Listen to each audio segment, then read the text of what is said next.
নমস্কার বন্ধুরা, আজ আপনাদের সঙ্গে শেয়ার করছি মাত্র একটা ডিম দিয়ে বাড়িতেই বানিয়ে নিতে পারবেন সুজির বিস্কুট।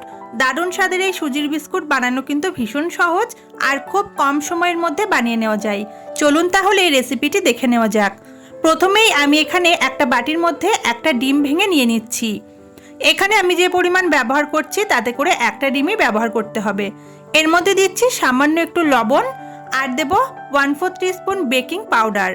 এখানে কিন্তু বেকিং সোডা নয়, বেকিং পাউডার ব্যবহার করতে হবে। সাথে দিয়েছি আমি 1 টিস্পুন ভ্যানিলা এসেন্স ফ্লেভারটা ভালো হওয়ার জন্য। এরপর 3 চামচ মতো গুঁড়ো চিনি আমি দিয়ে দিলাম। মিক্সার জারের মধ্যে চিনিটাকে গুঁড়ো করে নিয়েছিলাম। ভালো করে একটা তারের হুইস্পার দিয়ে মিশিয়ে নিচ্ছি। এখানে যেন কোনো দলাভাব না থাকে, ভালো করে একটু মিশিয়ে নিতে হবে। এরপরে দিয়ে দিচ্ছি 1 কাপ পরিমাণে সুজি।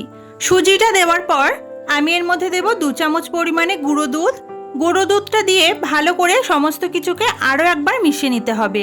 এখানে যে পরিমাণ আমি উপকরণ দেখিয়েছি মাপটা কিন্তু আপনারা সমান সমান রাখবেন। আর এই মিশ্রণটা মাখার জন্য কিন্তু কোনো রকম জল ব্যবহার করার প্রয়োজন নেই। আমি এখানে হাত দিয়ে মাখছি কারণ তারের হুইস্পার দিয়ে মেশাতে একটু অসুবিধা হচ্ছিল। এখানে একটা ডিমের জন্য কিন্তু 1 কাপ সুজিটাই একদম পারফেক্ট। ভালো করে মেশানো হয়ে গেলে এটাকে রেস্টে রেখে দিতে হবে আধ ঘন্টা মতো। আধ ঘন্টা মতো রেস্টে রেখে দেওয়ার পর সুজিটা এখন বেশ ভালো মতো ফুলে উঠেছে। হাতে সামান্য একটু তেল মাখিয়ে নিয়ে এর থেকে অল্প অল্প করে মিশ্রণ নিয়ে বিস্কুটের শেপ দিয়ে নেব। আপনারা অবশ্যই নিজেদের পছন্দ মতো শেপ দিতে পারেন। আমি খুব সহজভাবেই একটা শেপ দিয়ে নিলাম। 2 হাতের মধ্যে এভাবে গোল করে একটা শেপ আমি দিয়ে নিয়েছি। এভাবেই কিন্তু আমাদের সবকটা বানিয়ে নিতে হবে।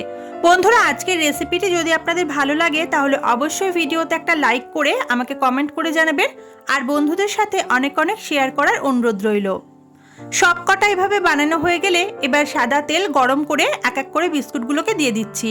তেলটা একদম খুব বেশি গরম করার দরকার নেই, তাহলে কিন্তু ওপর থেকে খুব তাড়াতাড়ি বিস্কুটের মধ্যে কালার চলে আসবে আর ভিতর থেকে কাঁচা থাকবে।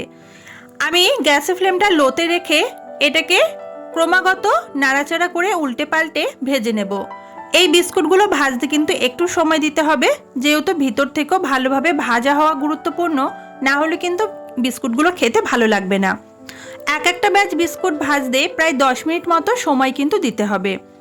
আজকের এই বিস্কুটগুলো আপনারা বাড়িতে অবশ্যই ট্রাই করবেন আর কেমন লেগেছে কমেন্ট করে জানাতে কিন্তু ভুলবেন না। একটু সময় নিয়ে নাড়াচাড়া করে উল্টে পাল্টে বিস্কুটগুলোকে ভেজে নেব। দেখুন আস্তে আস্তে কিন্তু বিস্কুটগুলো অনেকটা পরিমাণে ফুলে উঠেছে। এক পিঠ থেকে কালার চলে আসলে এইভাবে উল্টে দিলাম। আর এরকম একটা ছড়ানো পাত্রে ভাজলে একসাথে অনেক কটা ভাজা যায়। আপনারা চাইলে যে কোনো নর্মাল কড়াতেও কিন্তু ভেজে নিতে পারেন। সব কটাকে এরকম গোল্ডেন ব্রাউন কালার আসা পর্যন্ত ভেজে নিয়েছি। এর থেকে বেশি কালার করার আর দরকার নেই, এটা পরে আর একটু কালারটা ডার্ক হয়ে যাবে। এবার ভালোভাবে তেল ঝরিয়ে বিস্কুটগুলোকে তুলে নেব। আজকের এই বিস্কুটের রেসিপিটা যদি আপনাদের ভালো লাগে তাহলে অবশ্যই ভিডিওতে একটা লাইক করতে ভুলবেন না। আমার চ্যানেলটিকে সাবস্ক্রাইব করে পাশে থাকা বেল আইকনটা অবশ্যই প্রেস করে দেবেন আরও পরে নতুন নতুন রেসিপি দেখার জন্য। আপনাদের সঙ্গে দেখা হবে পরের দিন নতুন কোনো রেসিপি নিয়ে। সবাই খুব ভালো থাকবেন, সুস্থ থাকবেন এবং সাবধানে থাকবেন। আজকের মতো টাটা।